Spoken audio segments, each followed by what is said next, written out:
में paper leak के मुद्दे पर जमकर हंगामा मचा। विपक्ष के नेता राहुल गांधी ने कहा कि विपक्षी दल नीट परीक्षा और मौजूदा पेपर लीक मुद्दे पर सरकार के साथ रचनात्मक बहस करना चाहता है। हम प्रधानमंत्री से इस मुद्दे पर बहस करने और छात्रों को वो सम्मान देने का आग्रह करते हैं जिसके वे हकदार हैं। कर्नाटक के पूर्व मुख्यमंत्री बीएस येदियुरप्पा के खिलाफ नाबालिग लड़की से यौन उत्पीड़न मामले में बड़ा दावा किया गया है। आपको बता दें कि मामले की जांच कर रही सीआईडी ने चार्जशीट में आरोप लगाया है कि बीजेपी नेता और 3 अन्य आरोपियों ने पीड़िता और उसकी मां को मुंह बंद रखने के लिए पैसे दिए थे। लोकसभा चुनाव में मिली जीत के बाद कांग्रेस, उद्धव ठाकरे और शरद पवार के बीच सियासी केमिस्ट्री काफी बेहतर दिख रही है। तो वहीं एनडीए खेमे में बीजेपी, शिंदे और अजीत पवार खेमे में टकराव दिख रहा है, जिसके चलते एनडीए का कुनबा अब बिखरने की कगार पर खड़ा है। वहीं एनसीपी प्रमुख अजीत पवार लोकसभा चुनाव के बाद इस सियासी मझधार में फंस गए हैं। झारखंड के पूर्व मुख्यमंत्री हेमंत सोरेन 149 दिन बाद जेल से रिहा हो गए हैं। आपको बता दें कि रांची की बिरसा मुंडा जेल से रिहा होने के बाद सोरेन सीधे अपने पिता और राज्य के पूर्व सीएम शिबू सोरेन से मिलने उनके आवास पहुंचे।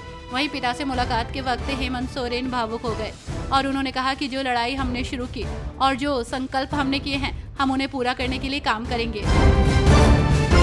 तमिलनाडु विधानसभा ने सर्वसम्मति से नीट परीक्षा के खिलाफ एक प्रस्ताव पारित कर दिया है। इसमें केंद्र सरकार से नीट को खत्म करने और राज्य सरकारों को कक्षा 12वीं के अंकों के आधार पर मेडिकल में प्रवेश करने की अनुमति देने की अपील की गई है।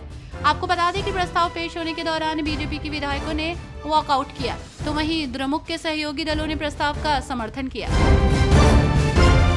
लोकसभा में नेता विपक्ष राहुल गांधी का माइक बंद कर दिया गया। यह आरोप कांग्रेस सांसद दीपेंद्र हुड्डा ने लगाया है और उनका कहना है कि नीट पर चर्चा की मांग के दौरान राहुल का माइक बंद किया गया, उनको 1 मिनट नहीं बोलने दिया गया। ऐसा करना शर्मनाक है। तो वहीं कांग्रेस के इस आरोप पर स्पीकर ओम बिरला ने जवाब दिया है। उन्होंने कहा कि माइक का कंट्रोल उनके पास नहीं होता। यूपी में बीजेपी की सहयोगी पार्टी अपना दल ने यूपी के सीएम को चिट्ठी लिखी है। आपको बता दें कि इंटरव्यू के आधार पर मिलने वाली नौकरियों में पिछड़े और दलितों की अनदेखी करने का मुद्दा उठाया गया है। वहीं उन्होंने कहा कि कई बार ऐसा होता रहा है कि ओबीसी और एससी कोटे से कोई योग्य उम्मीदवार नहीं मिलता है तो इस पद को सामान्य श्रेणी की कैटेगरी में डाल दिया जाता है। हाल के दिनों में कुछ विश्वविद्यालयों में ऐसा ही हुआ है। महाराष्ट्र के उप मुख्यमंत्री और वित्त मंत्री अजीत पवार ने शुक्रवार को राज्य विधानसभा में साल 2024-2025 के लिए बजट पेश किया। आपको बता दें कि इस बजट में महिलाओं, किसानों और आम लोगों के लिए कई कल्याणकारी योजनाओं का ऐलान किया गया है। वहीं इस साल होने वाले विधानसभा चुनाव से पहले ये बजट काफी अहम माना जा रहा है।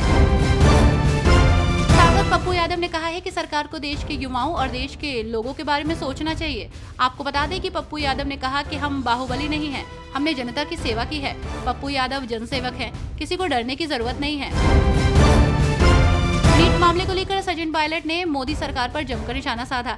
उन्होंने कहा कि लोकसभा में नेता प्रतिपक्ष राहुल गांधी और राज्यसभा में कांग्रेस अध्यक्ष और नेता प्रतिपक्ष मल्लिकार्जुन खड़गे ने जब देश के युवाओं के हित से जुड़े नीट पेपर लीक का मुद्दा सदन में उठाया तो माइक को बंद करके उनकी आवाज को दबा दिया गया।